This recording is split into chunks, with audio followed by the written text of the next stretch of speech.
we are back. Lord, thank you once again for allowing us to see another day, allowing us to be in our right mind, allowing us to have all of our senses. And we thank you for every opportunity you give us to gather, to read your word, and to share your word. Thank you for being in our presence, or your presence, or for us to be in your presence. Thank you that we are all here together as a family, and to everyone listening or watching with us as well. We ask that we ask that they are blessed. We bless your name. We ask for your blessing, your mercy, your grace forevermore. Amen. Judges chapter 6. Yet again, the people of Israel went back to doing evil in God's sight. God put them under the domination of Midian for 7 years.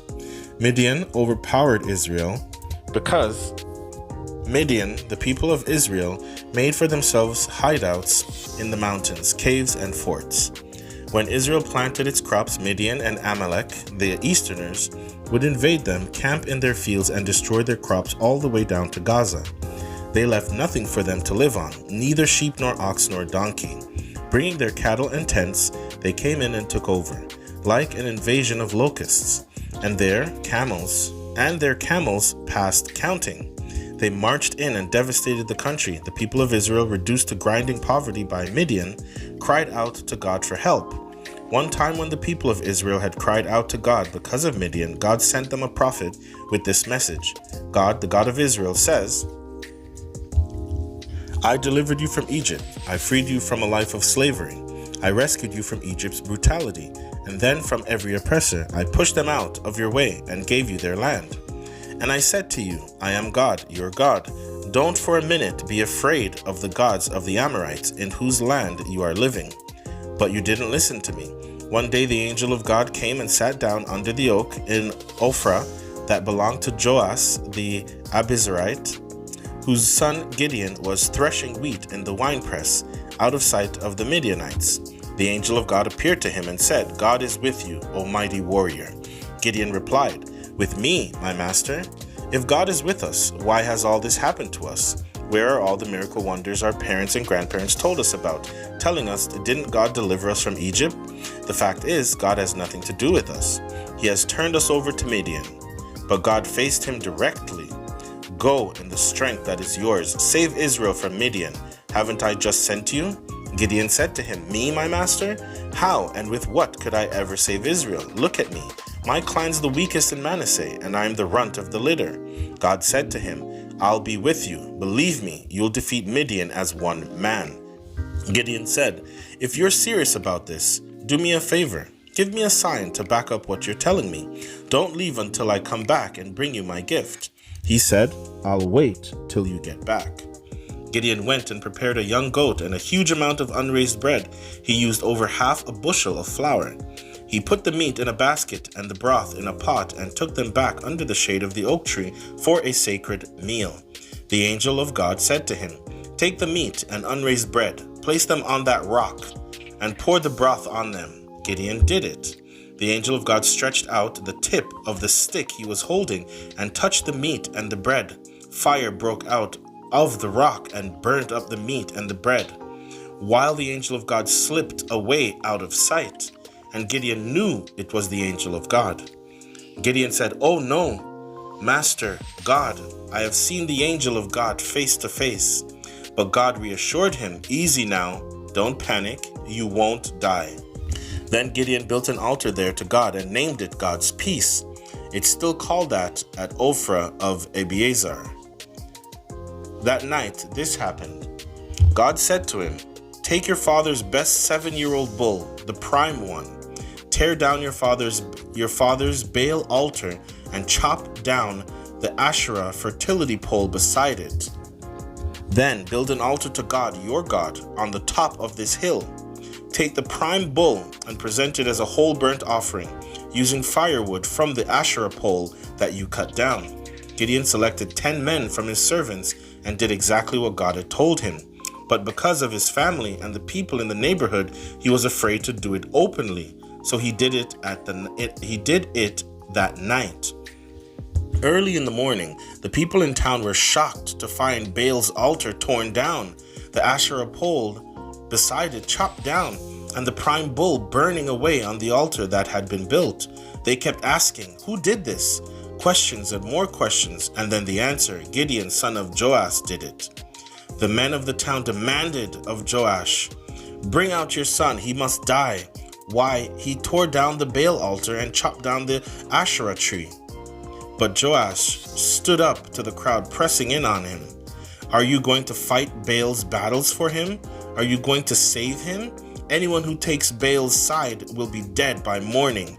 If Baal is a god, in fact, let him fight his own battles and defend his own altar." They nicknamed Gideon that day Jerub-Baal, because after he had torn down the Baal altar, he had said, "Let Baal fight his own battles." All the Midianites and Amalekites, the Easterners, got together, crossed the river, and made camp in the valley of Jezreel. God's Spirit came over Gideon. He blew his ram's horn trumpet, and the Abiezrites came out, ready to follow him. He dispatched messengers all through Manasseh, calling them to battle, also to Asher, Zebulun, and Naphtali. They all came.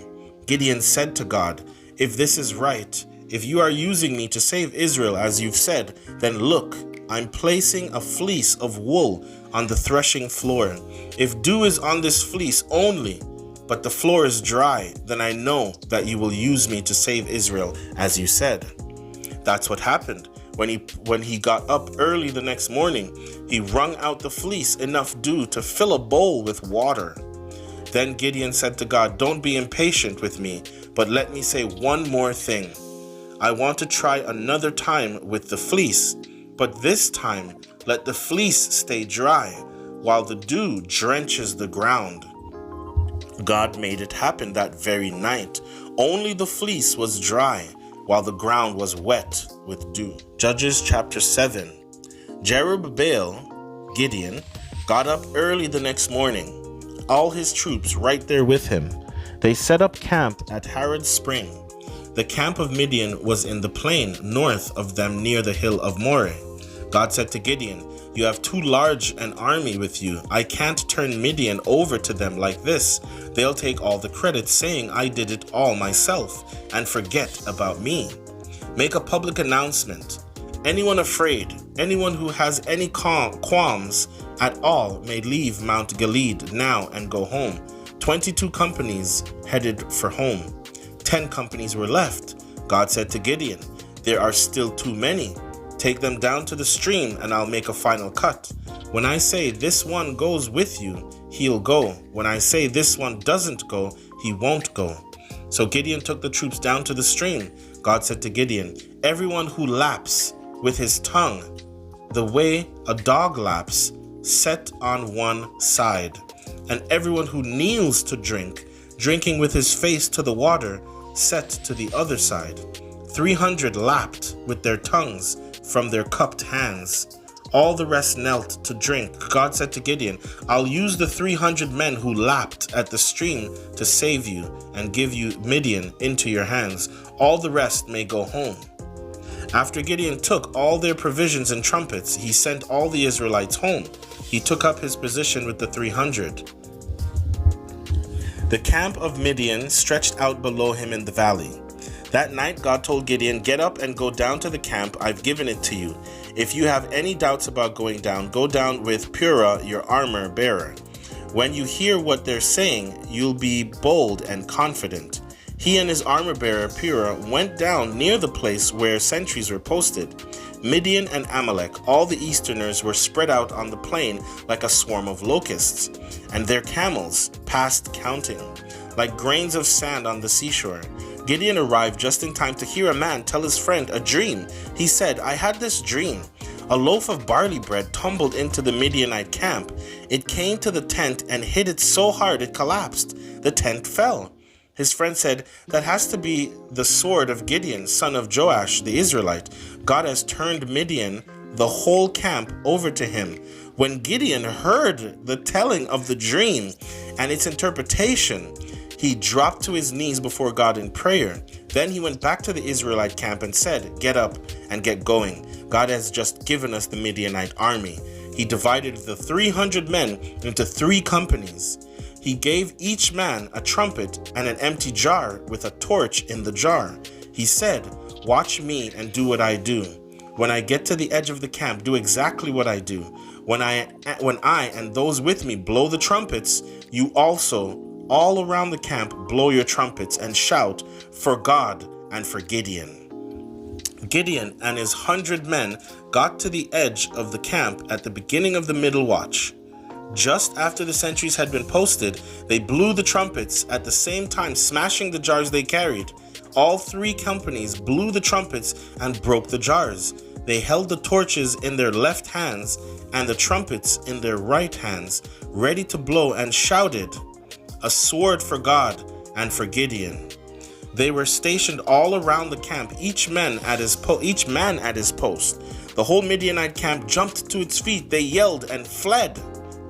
When the 300 blew the trumpets, God aimed each Midianite's sword against his company. All over the camp, they ran for their lives to Beth Shittah, towards Zerah, to the border of Abel Meholah, near Tabath.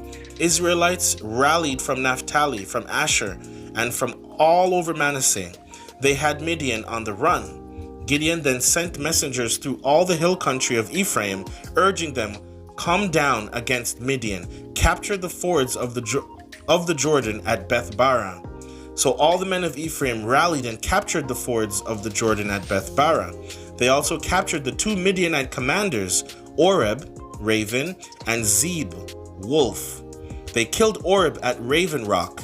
Zeb they killed at Wolf Winepress, and they pressed the pursuit of Midian. They brought the heads of Oreb and Zeb to Gideon across the Jordan. Judges chapter 8. Then the Ephraimites said to Gideon, "Why did you leave us out of this, not calling us when you went to fight Midian?" They were indignant and let him know it. But Gideon replied, "What have I done compared to you? Why, even the gleanings of Ephraim are superior to the vintage of Abiezer. God gave you Midian's commanders, Oreb and Zeb. What have I done compared with you?" When they heard this, they calmed down and cooled off. Gideon and his 300 arrived at the Jordan and crossed over. They were bone-tired, but still pressing the pursuit. He asked the men of Sukkoth, "Please, give me some loaves of bread for my troops I have with me. They're worn out, and I am hot on the trail of Zebah and Zalmunna, the Midianite kings." But the leaders in Sukkoth said, "You're on a wild goose chase. Why should we help you on a fool's errand?" Gideon said, "If you say so, but when God gives me Zebah and Zalmunna, I'll give you a thrashing, whip your bare flesh with desert thorns and thistles." He went from there to Peniel and made the same request. The men of Peniel, like the men of Sukkoth, also refused. Gideon told them, "When I return safe and sound, I'll demolish this tower." Zebah and Zalmunna were in Karkor with an army of about 15 companies. All that was left of the fighting force of the Easterners. They had lost 120 companies of soldiers. Gideon went up the caravan trail east of Nobah and Jogbehah, found and attacked the undefended camp. Zebah and Zalmunna fled, but he chased and captured the 2 kings of Midian. The whole camp had panicked. Gideon, son of Joash, returned from the battle by way of Heres Pass. He captured a young man from Sukkoth and asked some questions. The young man wrote down the names of the officials and leaders of Sukkoth, 77 men. Then Gideon went to the men of Sukkoth and said, "Here are the wild geese, Zebah and Zalmunna. You said I'd never catch. You wouldn't give so much as a scrap of bread to my worn-out men. You taunted us, saying that we were on a fool's errand." Then he took the 77 leaders of Sukkoth and thrashed them with desert thorns and thistles, and he demolished the tower of Peniel, and killed the men of the city. He then addressed Zebah and Zalmunna. Tell me about the men you killed at Tabor. They were men much like you, they said, each one like a king's son. Gideon said, they were my brothers, my mother's sons. As God lives, if you had let them live, I would let you live. Then he spoke to Jether, his firstborn, get up and kill them. But he couldn't do it, couldn't draw his sword. He was afraid, he was still just a boy. Zebah and Zalmunna said, do it yourself if you're man enough. And Gideon did it. He stepped up and killed Zebah and Zalmunna. Then he took the crescents that hung on the necks of their camels. The Israelites said, rule over us, you and your son and your grandson. You have saved us from Midian's tyranny.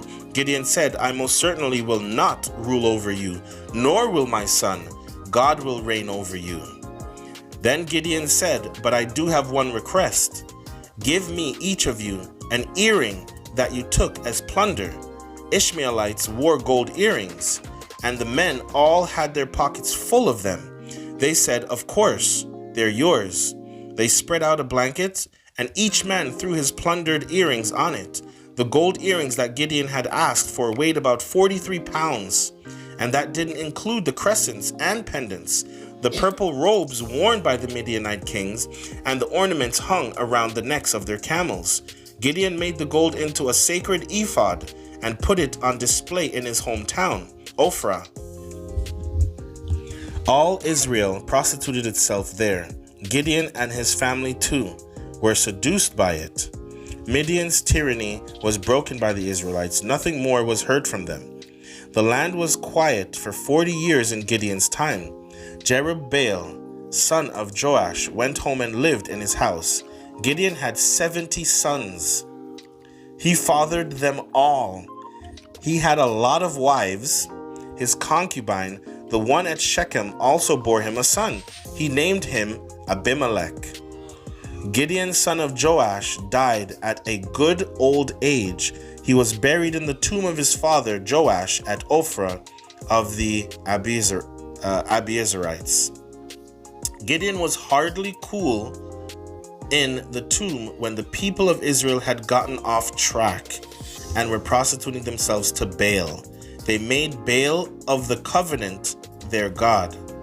The people of Israel forgot all about God, their God, who had saved them from all their enemies, who had hemmed them in, and they didn't keep faith with the family of Jerubbaal, Gideon, honoring all the good he had done for Israel.